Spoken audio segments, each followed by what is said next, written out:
అప్పుల బాధలు వెంటాడుతున్నాయా? అయితే 6 JVR వారి జాతిరత్నాలు ధరించండి. హలో అండి, అందరికీ నమస్కారం. నేను మీ కట్టా కార్తీక్. ఇది అందరూ చూడాల్సిన వీడియో. ఖచ్చితంగా ఆంధ్రప్రదేశ్ రాష్ట్రానికి సంబంధించినటువంటి ప్రతి ఒక్కళ్ళు కూడా ఈ వీడియో మొత్తం కూడా చూసేటువంటి ప్రయత్నం చేయండి. ఇది ప్రజలకు సంబంధించిన విషయం అని నేను భావిస్తా ఉన్నాను. దయచేసి ఎక్కువ మందిలోకి వెళ్ళటం కోసం లైక్ చేయండి. ఈ రోజు నుంచి ఆంధ్రప్రదేశ్ శాసనసభ సమావేశాలు స్టార్ట్ అయ్యాయి.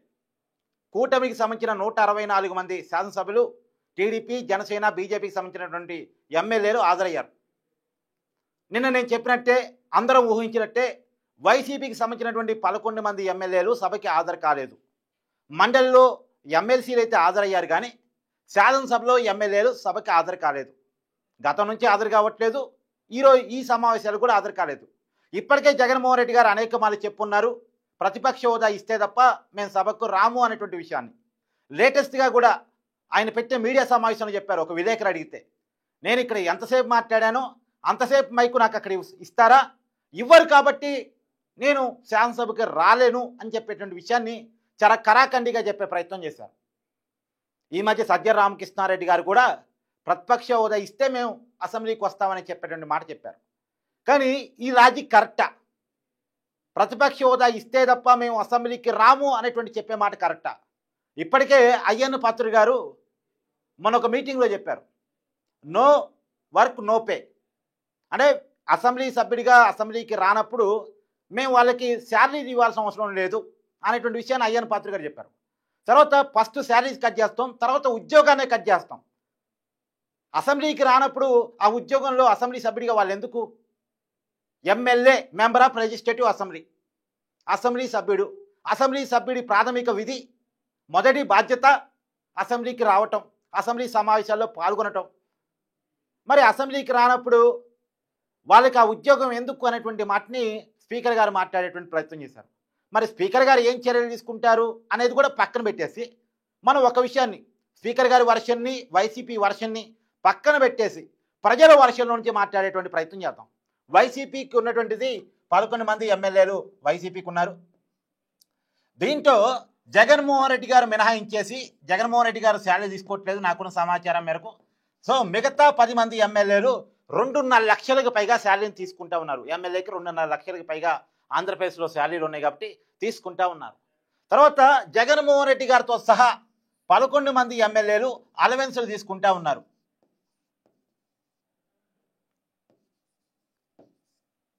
జగన్మోహన్ రెడ్డి గారితో సహా అలవెన్సులు తీసుకుంటా ఉన్నారు. జగన్మోహన్ రెడ్డి గారు తప్ప మిగతా వాళ్ళంతా శాలరీలు తీసుకుంటా ఉన్నారు. తర్వాత ఈ 11 మంది ఎమ్మెల్యేలు రాయితీని పొందుతూ ఉన్నారు.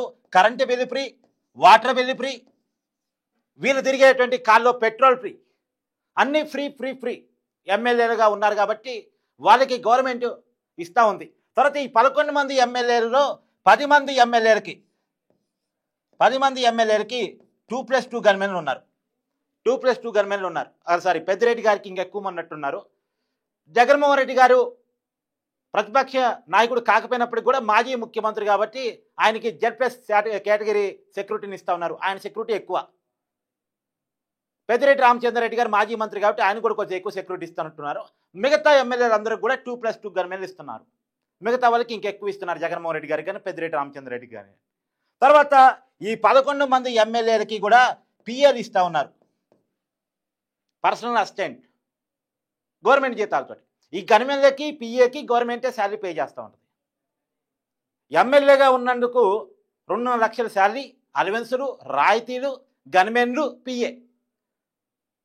ఈ గన్మెన్లు, పిఏ జీతాలు గవర్నమెంట్ నుంచే చెల్లించబడతా ఉన్నాయి. గవర్నమెంట్ డబ్బులు అంటే ఎవరి?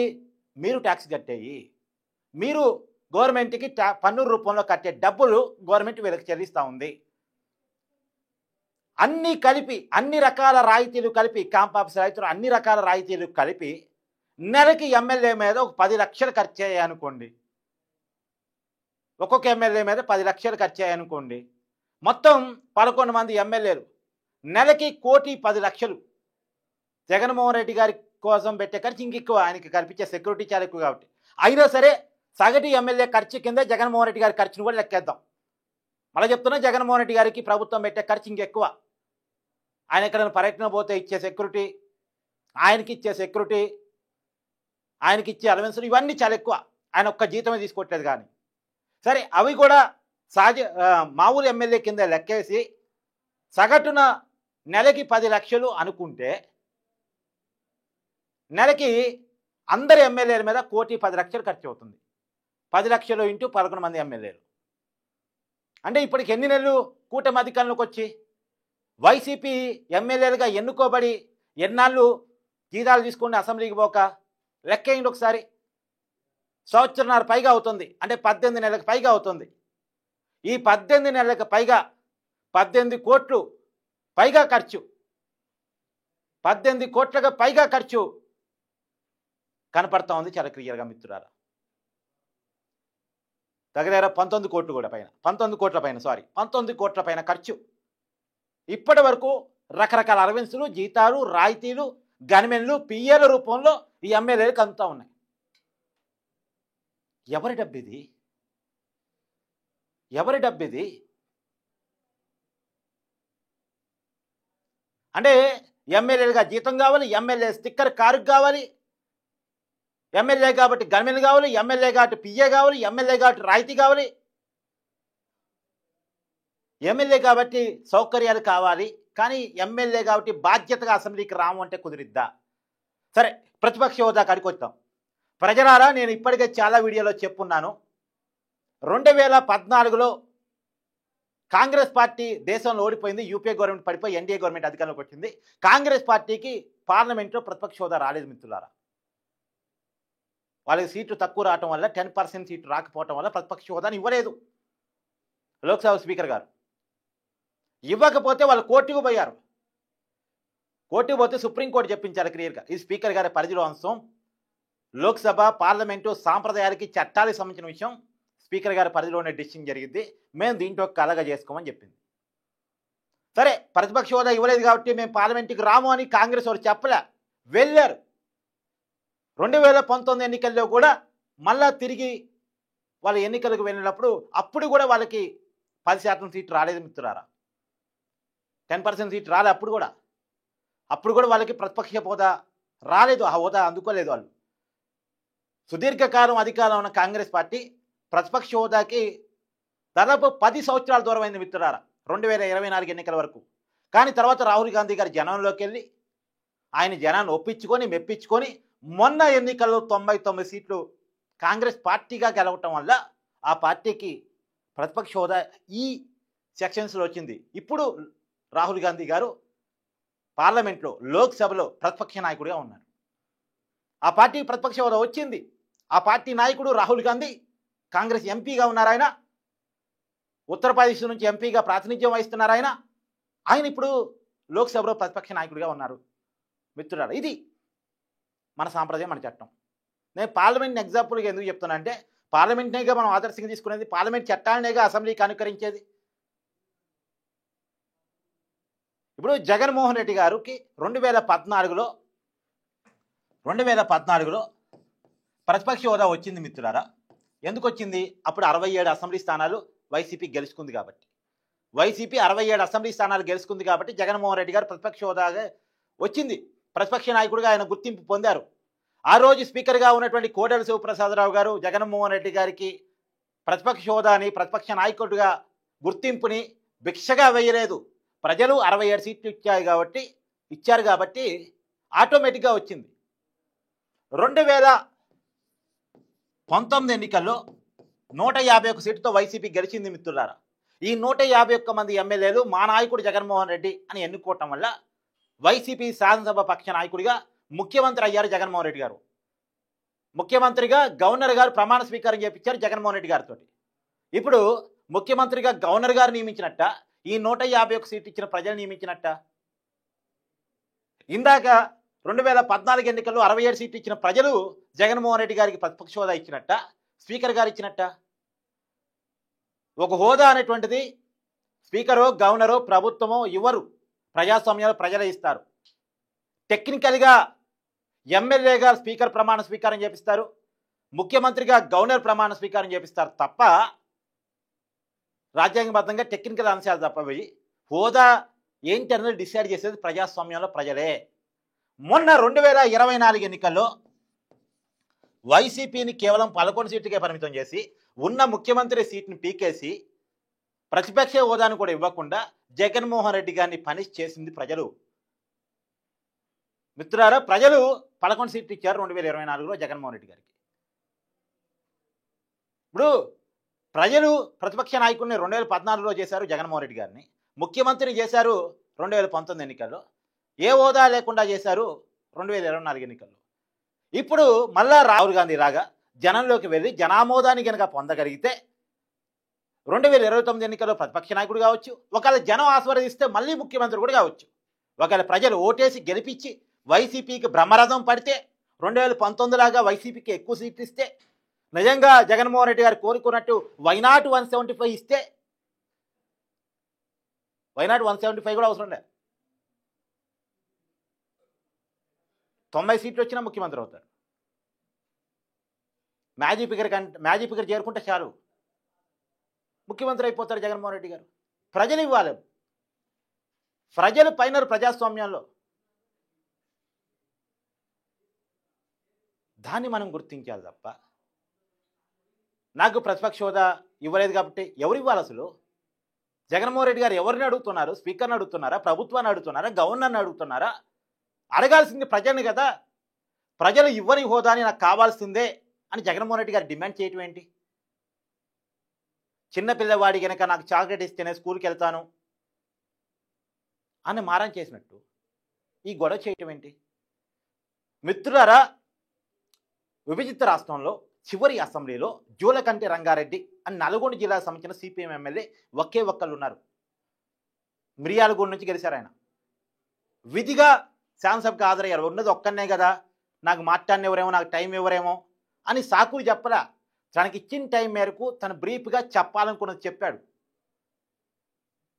తర్వాత కూడా రాష్ట్రం విడిపోయిన తర్వాత కూడా తెలంగాణ రాష్ట్రంలో సిపిఎం ఎమ్మెల్యే భద్రాచలం నుంచి ఖమ్మం జిల్లా, ఉమ్మడి ఖమ్మం జిల్లా భద్రాచలం నుంచి సున్నం రాజా గెలిచారు, ఒక్కడే ఎమ్మెల్యే. బీజేపీ కూడా అప్పుడు ఒకటే ఎమ్మెల్యే రాజాసింగ్ గోషామావులు హైదరాబాద్ నుంచి గెలిచారు ఆయన. వీరిద్దరూ కూడా అసెంబ్లీకి వచ్చేవాళ్ళు, వాళ్ళ పార్టీ వర్షన్ చెప్పేవాళ్ళు.